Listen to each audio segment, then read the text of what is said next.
we are going to get our deer stew started. I just got home from work. It is nearly 11 o'clock, but that's fine.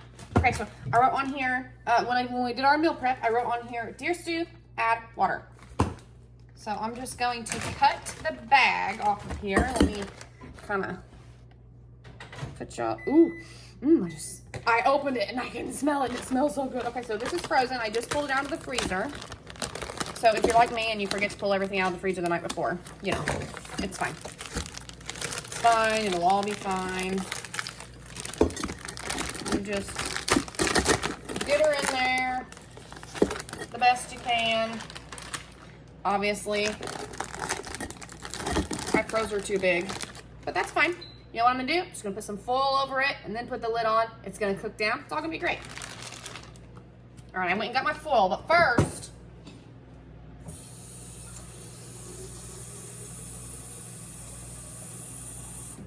because this is a stew, let's just put some water in here. Put that water in there, it'll kind of shrink the corners of this too. It'll just be a couple hours and this will be all in the pot. Now don't forget, we already seasoned this, so I don't have to add anything to it. And if you freeze something in the freezer and your baggie got too big, like mine did, just use some aluminum foil. Foil. If I pay close attention, I'll say it all correctly, but ain't nobody got time for that. Okay, and then I just plop my lid on. Fold that foil around. And we're gonna put her on, I'm gonna put her on low for 8 hours, but because it's 11 o'clock, like I said, I might need to turn it on high a little closer to time. I don't know. We'll see. We'll see what we're feeling like and how we're going to eat this afternoon and whatnot. It's supposed to be like 86 degrees today. I'm so excited! Anyhow, okay. Not really a deer stew kind of weather, but it is deer stew because that's what we prepped and that's what we got and that's what's happening. All right. See you when it's done. It is about 5:30. I thought we'd see how we're looking. See if we need to add some water or anything. Looks like we might. Nope, maybe not. We're looking good. Hopefully I'm not fogging you guys up. Yes. Okay, I don't think I need to turn this on high at all. It's doing pretty good. Got some big old chunks of meat. Justin likes big chunks of meat in something like this. There we go. Perfect. Oh, it smells delightful. All right, I'm just gonna let that keep going and we'll eat when everybody's ready. Here we go, here we go. It smells like November up in here, y'all. I'm so excited about this. Now, I also saw something that I wanted to try. I had some bell peppers where I buy some fresh stuff every couple weeks. So we have some fresh stuff. Anyway, like some, what were they called? Bell pepper melts, I think. Put some cream cheese, which I already had. This is almost empty, but I had enough to give it a try. So I've got some in the air fryer. But anyway, cream cheese and a bell pepper topped with some cheese. And I put this crushed red garlic in the middle of it and some onion powder, and we're gonna see how that tastes. But for right now, I'm digging into this stew because that's in the air fryer and going, and I'm starving and I'm not waiting. Morning, friends.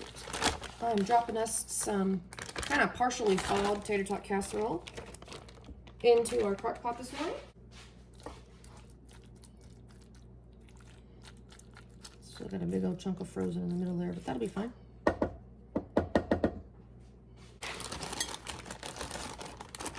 And we're just going to cover it in pots.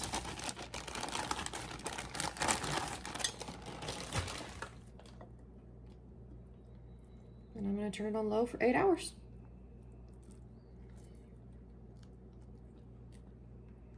I might turn it on warm for 4 hours and we'll see what it looks like when I come home from work.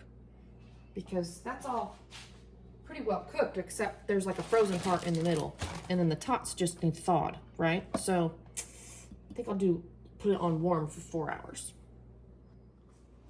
Hey friends, it is around 6 o'clock. It's been a very long day. I'm going to show you what our tater tot casserole looks like after I just left it on the 4 hours for warm.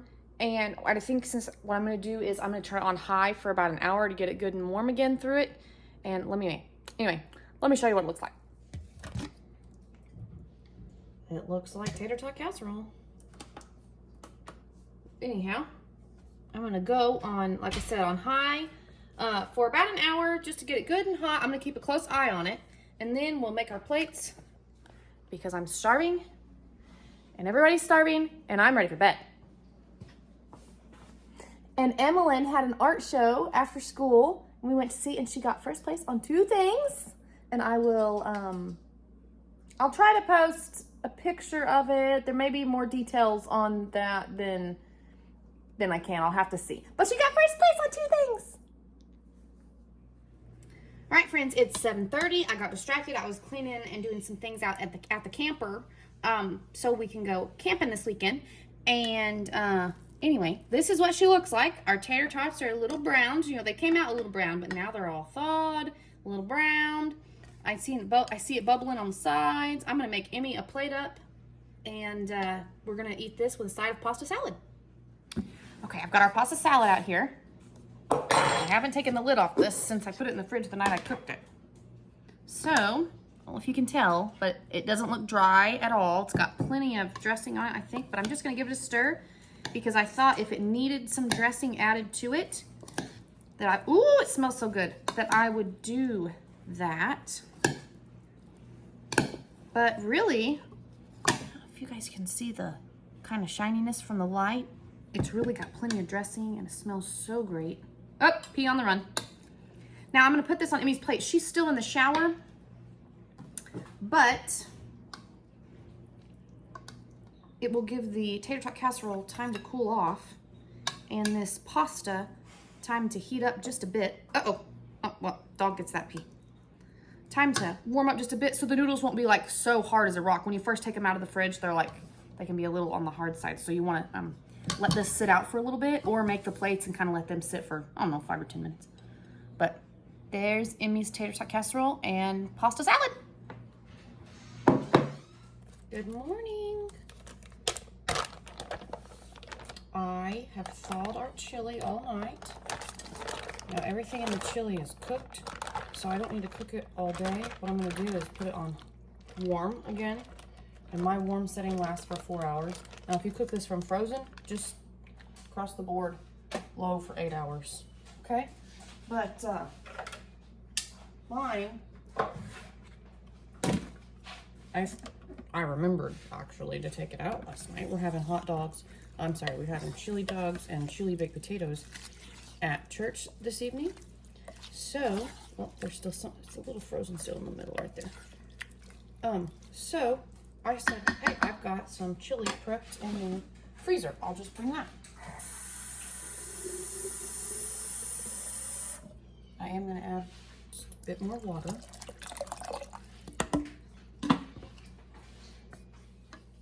I have left Emmy a note when she gets off the bus to turn this on high because I don't know how late I'll be seeing patients today. But if she turns this on high when she gets off the bus at 4:30, that'll be plenty of time for it to be nice and hot. By the time we take it to church, somebody takes it to church at 6 o'clock. And I also thawed the cornbread right over here on the counter. And we will take that as well. We'll see y'all when it's done.